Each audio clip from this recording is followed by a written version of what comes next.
Welcome to Media Rebel Unplugged. Today I am joined with a special guest and friend of mine, Persephone Agricola. She is the proud owner of the Plentiful Yogini. I'm going to let her introduce herself and explain all that she does. I work at Boggs Chiropractic and I have my own separate business, the Plentiful Yogini. I also am a certified life cycle celebrant. And I've been doing that since 2008. Basically, like a specialized kind of officiant. I create unique, personalized ceremonies for couples and marry them. I have certifications as a holistic nutritionist, plant based nutrition specialist, and I've been studying nutrition for a very, very long I can't wait to dive more into the nutrition time. Okay. aspect of what you do. One of the things that stood out on your forum was ageism and just how at 49 you feel like you're living your best life. Yeah. And I think a lot of women need to hear that because as women, society has held us against the standard of age, just like the beauty industry. And I think we ourselves do it too. And sometimes even from a family aspect. So Mm. to hear that you're like, okay, I'm 49 and I'm living my best life really stood out. And I looked up men who, like the past 20, 30 years of women who didn't actually reach like fame, for instance, until they were older. I mean, Martha Stewart was 41. I think that blows a lot of people away to find that out. Yeah. Yeah. Niecy Nash was another one. I was just like, this is fascinating to me that while we sometimes think we have to do stuff in our 20s, now that we're older and we look back, we go, wow, I had so much more to learn in my 20s that now I feel like I would never want to go back and redo. When I was around 30 is when I really started getting into yoga and I wanted to be a yoga teacher. It was really hard back then because your only options were very expensive in-person trainings. And when I was 30, I didn't have the kind of money to do that. I didn't have anything I needed to do that. Things have changed a lot. And so this has been almost 20 years in the making, this dream of becoming a yoga teacher. But I also am someone who don't I don't see this as the thing that I was meant to do or anything like that. I feel like all the things I've done have been beautiful things. I had a restaurant when I was 30-ish. Yeah, 30-ish, early 30s in a little tiny restaurant in Dayton that opened up so many opportunities for me and I loved it. And I think I was just as meant to do that as to be a yoga teacher, as to be, I don't, and maybe this is getting off topic, but I don't believe in any kind of overarching meaning like I'm supposed to be this or supposed to do that. I believe we create our own meaning in our lives and we give meaning to the things we do and we create meaning in what we do. So that's kind of what I'm doing now is I'm creating the life I want and the meaning that I want my life to have and the purpose that I want it to have in the world. I'm creating it. I've heard other people say the same thing that they believe that, bringing their vision to life and really believing that I think for one, we're good enough. I think sometimes that we think we're not good enough for this type of, let's say, lifestyle that we want, or maybe we need to accomplish this before we can accomplish Yeah, that. yeah, yeah. So I can completely respect what you're saying. And my son, who's 18, is going through this stage of, and I think we all went through it at 18. What are we going to do with our life? Yeah, yeah. What should I do? Should I go to college? And, he went to trade school for one thing. So should I go to college and expand on this, or should I go this direction? Or he's like, I don't know what I'm being called to do yet, or where I feel I'm really pulled to go. And I feel like, as you said, doors open by every opportunity that comes our way. And I've had many different jobs myself. In every one of them, I either made a new connection or I grew my career in ways that I didn't think Yeah. that I would.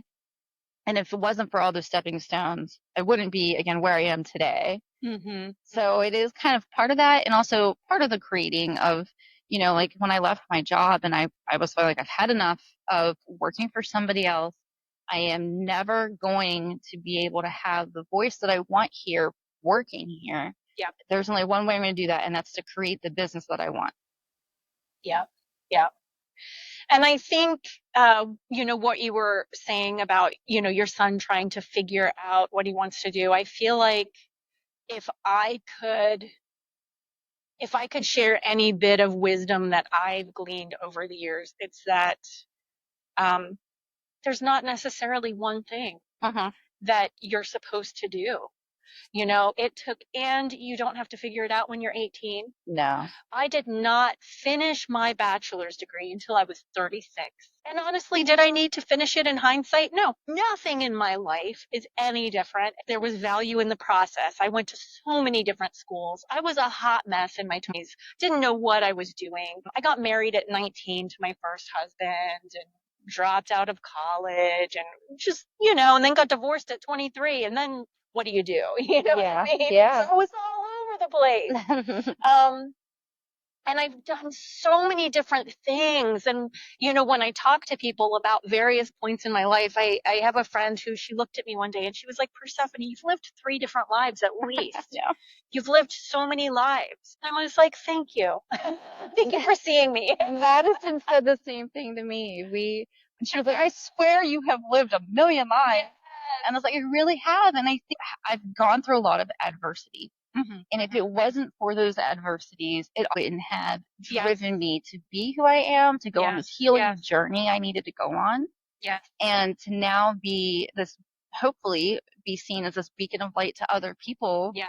And the voice, especially because of my surviving domestic violence. Mm-hmm. And I feel like a lot of women have felt shame. I mean, you had the Me Too movement, which, did so much for women to speak out that felt ashamed for so long.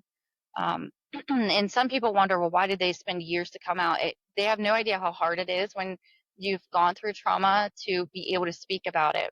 And I recently was interviewed by a gentleman and I was talking about that, what I went through. And he goes, how can you talk about it? And how can you talk about it so easily? And I was like, well, I learned that when we talk about our trauma, the more we talk about it, the more we heal. I can now separate myself from the person that I was in the moment that it occurred. And now I can look back and have a wholly different lens of how that occurred and why I went through it. And I think for some people, they're like, they don't want to believe that we go through things for a reason. Firmly believe that I did go through what I did for a reason. So let's circle back to nutrition. Yes, let's do. Because I feel like nutrition is so important with age as our bodies change. I myself am going through perimenopause. Tell me about how did you get into that and what makes you so passionate about it?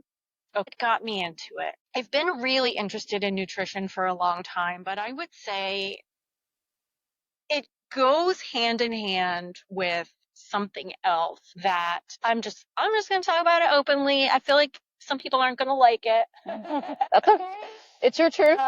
So back in 1997, I walked into this coffee house in Springfield, Ohio, and I had no idea what I was getting myself into. It was a vegan coffee house, and in walks this little, I don't know what I was, 21 years old, and I walk in, and this is all very new and different, and I have no idea what it means really. This was the 90s, and I ordered some food. I sat down at the table. I was by myself, and they had little booklets on the table called Why Vegetarian.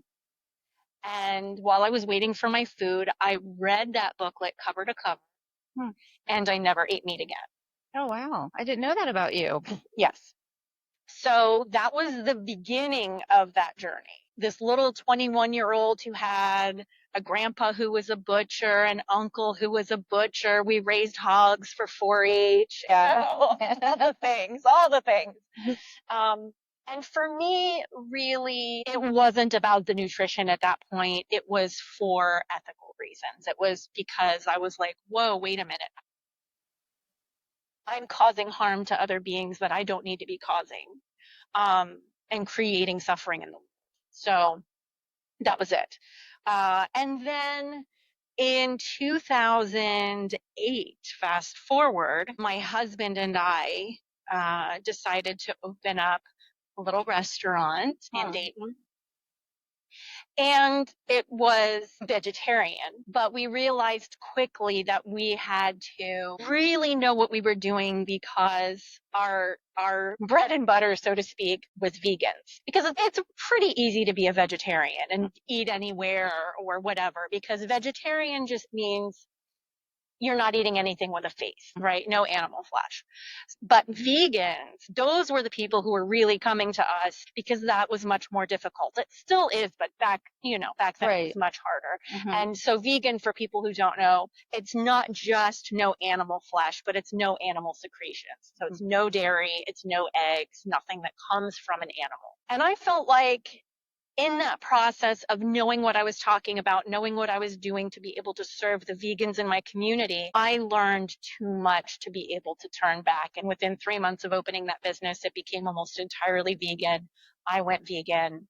And my husband, who hadn't yet been vegetarian, went fully vegetarian. And then a year later, he went vegan. So then when I wanted to get really serious about studying nutrition, I decided, I was like, I had been vegan for a long time and I had kind of dabbled in nutrition for a long time. And there's a lot of conflicting information out there. There's a lot of like, somebody has an idea about something, so they write a book about it and everybody takes it as if it's fact. Oh yeah, I think it's that in social. A lot of that. Yeah. There's a lot of that. So once I said, okay, I'm going to become a nutritionist and I'm going to study the science, and I'm okay with whatever it tells me. Like if it tells me I should be eating eggs, I should be eating this, whatever, for optimal health, I probably won't do it. But I'm open to having that knowledge for other people. And what I found when I started studying the actual science was that a plant-based diet is the healthiest diet for a whole foods plant-based diet, which means basically eating a lot of fresh fruits, vegetables, whole grains, nothing ultra processed. So I started becoming very passionate about, I'm like, okay, both of these ways of eating it's very easy to be a junk food vegan, which I was very good at for a very long time. I can coach you in being a junk food vegan, trust me. But now in recent years, I've become very much more into whole foods, plant-based, even nutritarian is a newer term that is basically getting the most nutrient bang for your caloric buck. Basically, for every calorie that you're putting in your body, you are putting as many nutrients into your body as you can, giving yourself the best chance for optimal health and longevity. I love that. I love how your journey evolved. And you're right. I remember in the 90s, it wasn't something you ever heard of. Like, I've never been a really big meat eater. My mom will even say when she was pregnant with me, the smell of beef would make her sick. Yeah. And I remember being in high school and being bullied by a boy because I wouldn't eat the meat. Oh, wow. And he was like, what are you? You're a hippie, you're this, you're that, just all the bullying that came along with it. Yeah. And I was like, but the thing is, I don't care if you eat meat. Yeah.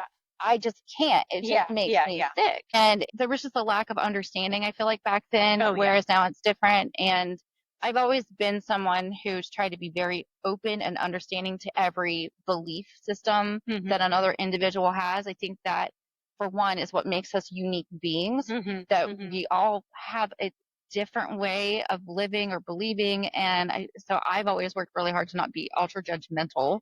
Yeah. I think to an extent we all have some bias to us that we don't realize, but it is always fascinating to learn why people have the lifestyle they have, from nutrition or whatnot. For me, my nutritional journey was, again, one, I never really liked meat. Yeah. My body also doesn't like meat. Yeah. For whatever reason. There are times I would really love a medium rare steak. I'm not gonna lie. And there are times that I will give in, and my body will quickly remind me that it does not like it. Yeah. I cannot eat it. I cannot digest it. It is all bad for me. Yeah. I gave up pork last year. Okay. For a while, it was something that my body could tolerate. Now, all of a sudden, I wasn't, and then it just didn't feel right for me to consume it. So I'm a big fish person. I've always been a really big veggie person. I love fruit, but I'm also allergic to a lot of fruit because I have a latex allergy. Oh, yes. And a lot of people don't know there's such a thing as latex foods. Yeah. And so over time, my list of those foods have become intolerable as well. So yeah, I love knowing that you do that. I didn't know that about you. I think that's fascinating. I work with people who are meat eaters, and I don't try to force anyone to be vegan or vegetarian or anything. I will give them the information and let them know. Also, I feel like, and I'll give away some stuff here on this podcast. So I will tell you, one of the first things I tell people who I work with to cut out is processed meat. Processed meat is classified as a carcinogen. That's bacon, that's hot dogs, that's lunch meats, that's anything processed. Anything processed. Ultra processed isn't good for you, but processed meats, real bad. Red meat is right up there. Red meat is classified as a probable carcinogen. It raises your risk for like almost all the big diseases. It raises your risk for them. So for people during the carnivore diet, probably not the best thing. I mean, if you want to die young, have at it. I mean, I know there's going to be people who are going to come at me about it. Oh, I know. I'm sure. I strive to eat a big salad for one of my meals every day with like a big salad, a serving bowl size, which is, it's like 2/3 filled with just leafy greens. I always put fresh cruciferous vegetables. So that's going to be like broccoli, cabbage, Brussels sprouts, cauliflower. Those are cruciferous vegetables. Very high in nutrients. Cruciferous vegetables fight cancer. Really good for you. I'm giving it all away today. I've just done all the secrets of nutrition here. Well, pay for coaching with me when you can just listen to this podcast. But fresh cruciferous vegetables, the easiest thing to do is to get bags of shredded slaw. I never thought of that. So I'll get the angel hair slaw, which is just green cabbage. I really like that. Sometimes I'll mix it up and I'll get like a rainbow slaw, a broccoli slaw, a superfood slaw. So mix it up and you're getting all these fresh cruciferous vegetables in your salad. I feel like my body hates that. So I get really sick off of it. I have diverticulosis. Okay. So anything like I love broccoli and I love cauliflower. I love cabbage. Yeah. My body does not like it. The pain that I get is so severe. It's probably the fiber. It is. It's the fiber. I can't do anything high fiber. Yeah. I like die. You have to ease yourself into that. And if you're not used to eating it, it takes some time to build up your gut microbiome. And I have diverticuli, so they get irritated. Yes. So, because the other thing that people will say they can't eat is beans. Yeah. And beans are a superfood. Yeah. Beans, if you look at, have you heard of the blue zones? No. So those are areas of the world that up until they become westernized, because once they start getting McDonald's and, lots of fried food and lots of all the things, they go away. But up until they westernize, these have been the pockets of the world where people live the longest and the healthiest. So they're living active, healthy lives into their 90s and 100s. One of the major commonalities in all the blue zones is the amount of beans that they eat. And people don't realize beans are a superfood. So my scientifically perfect salad with all my leafy greens, my cruciferous vegetables, I always put a 1/4 cup of beans on my salad. You can do up to a 1/2 cup. So really important. And I would tell people to you can look up the Daily Dozen. And that is, so Dr. Michael Greger, his entire thing that he does is he and his team, they spend all year reviewing all of the nutrition science that's coming out, all the studies that are done, and they really deeply evaluate them, because on the surface you can find a lot of different studies that say conflicting things, but if you follow the money, if you follow the biases, if you follow, people will put out conclusions of their studies, but if you look at the studies, it didn't actually say that. So they go deep into it, and then based on that, they'll put out dietary recommendations every year, and they'll update their information, and they'll tell you, based on this, we're saying don't eat this now, or eat more of this, or whatever it is, but pretty consistently. So he came up with this Daily Dozen, 12 things that you should do or eat every single day. And beans, leafy greens, cruciferous vegetables, berries are on there. berries are their own category. There's berries and then there's other fruits. Berries are really high in phytonutrients. They help you lose weight. I work with a lot of people who are trying to lose weight. Yeah. So not exclusively, but that's what a lot of people come to me for. But berries, flax meal is part of flax seeds, part of the daily dozen. That's how important it is for you. It helps fight prostate cancer, breast cancer, full of lignans. It's really, really good for you. So I would encourage people to look up the daily dozen. There's even an app that you can, just a free app you can put on your phone to track if you're getting all 12 of those things Oh, wow. every day. Yeah. Yeah. I love an app that can help me track that because I am not. I am going to admit this now. I am the worst person when it comes to remembering to eat. Okay. Like as we were sitting here and God, I wish I had that problem. and I know, but you know what the bad thing is? It doesn't even matter anymore. Like when I was 20, I would drop weight really quickly because I forgot to eat. Now, no, it doesn't work that way, especially since perimenopause. But Right. but no, I just remember now it's what 1:30. I haven't eaten today. Okay. Not a Okay. single bite of food. Didn't even feel hungry until this moment, until we started talking about. Wow. So Wow. that's something that I have to work Yeah. on. Yeah. And I think because part of that for me is food, we have a bad relationship. I feel like it's hated me. And so because of all the pain and discomfort that I've experienced, of course I'm not like eager to eat anymore. I want to ask you, how do you feel hormones play into the nutrition aspect for especially women? Hormones, man. Hormones suck. They do, especially when you lose them. Because I'm in perimenopause, and I'll tell you, I am struggling. You know, it's easy to work with someone who is not in perimenopause and doesn't have to deal with the hormones because I know all the things to do, but my hormones are such a mess right now that all I want to do is eat all the time. Yeah. So I mean, hormones, yeah, they'll wreak havoc. They really will. I know I learned that drinking alcohol will cause a hot flash. Yeah. And they were like, if you pay attention, you'll start to notice it. And so I did that and I noticed there were only certain types of alcohol that really trigger hot flashes for me. I don't know if it's the same for other people, but I love tequila. I love it.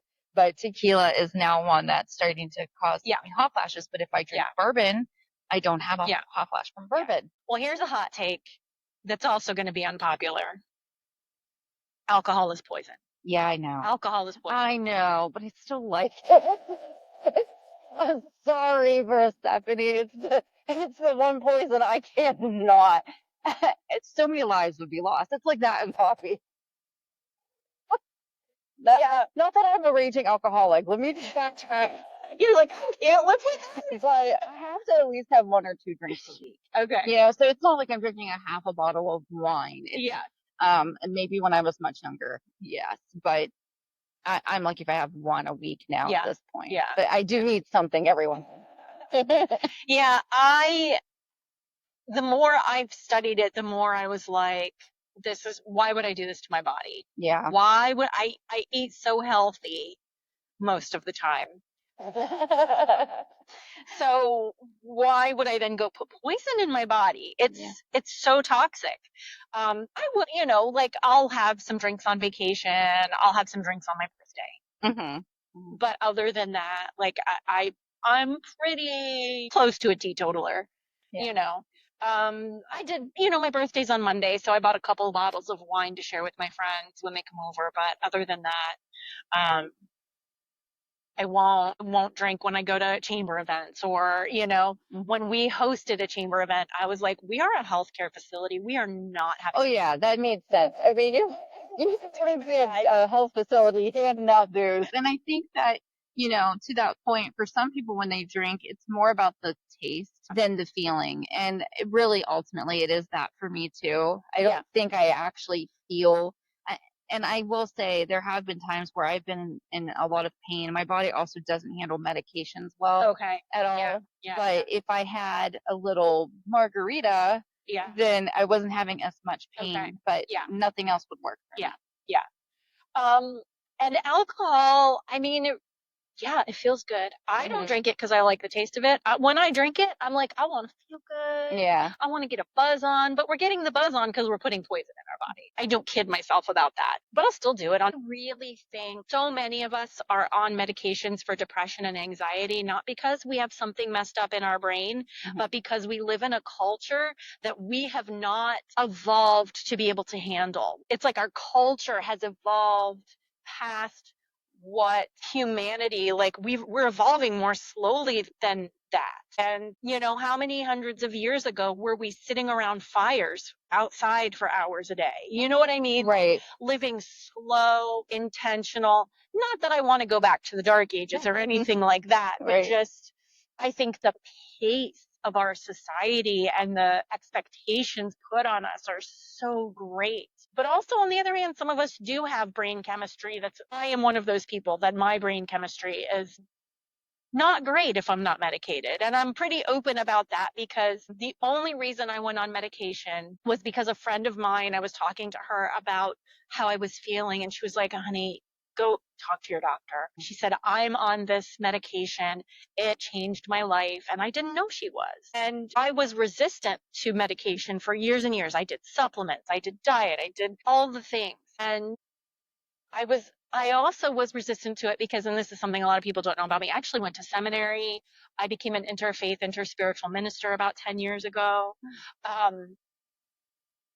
And so it was almost like, it felt like it was like this spiritual failing on my part if I needed medication, and this was a friend of mine who was also a minister, and she was like, no, she was like, do it, go talk to your doctor. And I was one of those people that got very lucky. I went on one medication. It was the perfect fit. It still wasn't taking care of everything. I needed to go on a second medication. Perfect fit. Two of them together. In the last probably 4 years, like I've never been so clear, so focused, so even keeled in my emotions. Um, yeah, like, I was telling you earlier that I used to not have a filter at all. And now I still don't have a lot of a filter, but I can be appropriate when I need to be. I'm not, I used to be a very kind of combative person, I also think age does play into that too. Because Yeah. I was so confrontational in my 20s. Yeah. And I look back now and I'm so like calm. Yeah. And now the things that used to ruffle my feathers, I'm just like, Yeah. oh, who cares? Yeah. Yeah. Yeah. So I definitely think that's a maturity over time. It's a maturity thing too. And I think there's a lot of things, like I used to feel like I had to fight everybody about if I thought I was right and they were wrong. And now I'm just like, I can just kind of say to myself, oh, they're wrong, and walk away. Right. And like I even said earlier about you, like, but that's your truth. And I think as a society, especially where we are in so much political turmoil right now, I think if we would just be more open and respectful to hearing what the other person really has to say and not listening to respond, but listening to hear, it would be so much different. But right now, what you see is this one's always against this one, and it's so much combative energy that I just don't have that in me. And then maybe that's why I'm a little bit more open to hearing other people's belief systems. And again, I'll be like, I respect that. Mine is different, right? But I still respect where you're coming from and what you have to say. And think of how much better we would be as a society if we could all do that. Yes. And I am much more like that than I ever was in my life. And I also am someone who I listen to what people on the right are saying. I listen to what people on the left are saying. And what I've noticed, neither one knows what the other side is really saying. I'm just like, if people would talk to listen and understand, you might not agree with each other. Yeah. But I think that there would be a lot less strife. Yeah. Well, I think that this conversation just really evolved into more than we thought it would, right? Persephone was nervous coming on, and I was like, you don't have to be nervous. We're just talking. It's just two girls talking. There's nobody here right now. You all get to just listen in later to our conversation. hopefully find something to relate to on the subject. I definitely think it's something that resonates with a lot of people. It's age and nutrition and a little bit of politics. So we want to wrap this up, but as we always ask on the podcast, what would you say is the one thing that helps get you through your day? I would say it's people that I love, my friends, my husband, the people around me. I'm very much an extrovert, so the people around me get me through my day. Yeah. My cats. I love my cats too. My cats. Oh my gosh, I start my day with Snuggles. Aw. And I end my day with Snuggles. If anybody is looking to connect with you and learn more about all the amazing things that Persephone does, where can they find you? ThePlentifulYogini.com is my website. You can find me on Facebook and Instagram. I think we need to bring you back on, Yeah. next season and dive into all the other great things that you do. Because I think there's just so many wonderful aspects to you. So thank you for coming on. Having me. You're welcome. This is fun. And thank you all for listening today. We hope you've enjoyed our conversation. If you haven't already, please like and subscribe because you are what helps us continue to put out this content and it means so much. And we will talk to you later.